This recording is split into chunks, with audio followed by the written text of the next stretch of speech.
Kirban bởi Chúa lan tenang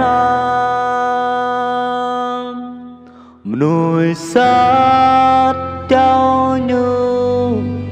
hàng tế châm roa tơ như bùa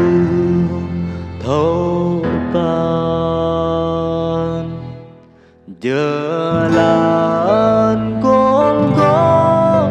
tha tan đạp tan như chim buồn biệt lái nhắm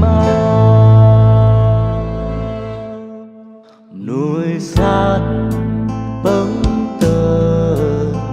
ngàn Giêsu gieo như rang clau hàng tebang terpelin ledang Giêsu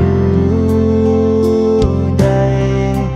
kiam rơi tới tình cơ ta giờ là con có tha tan đạp tan như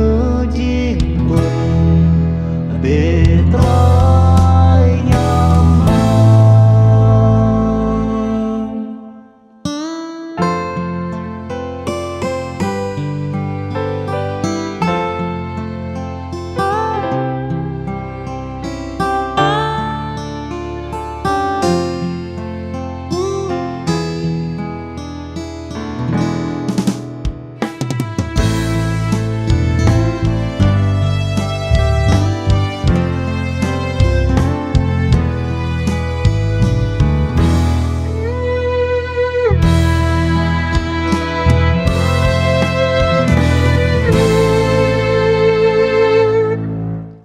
Ra đây mơ àng là cơ lời mang ra Giêsu nhung nay ran Chúa so như chiếc có giờ cả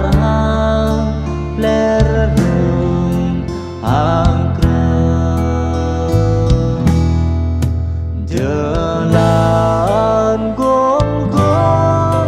tha tan đạp tan như chiếc buồn biệt lái nhắm mắt tôi luôn ta thâu giờ rơ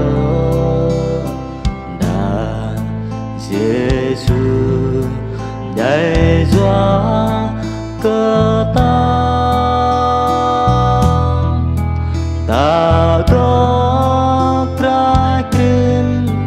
nịa năn như bon bơi nắp như hàng cuồng giờ lan con có tha tan đạp tan như chiếc buồn biệt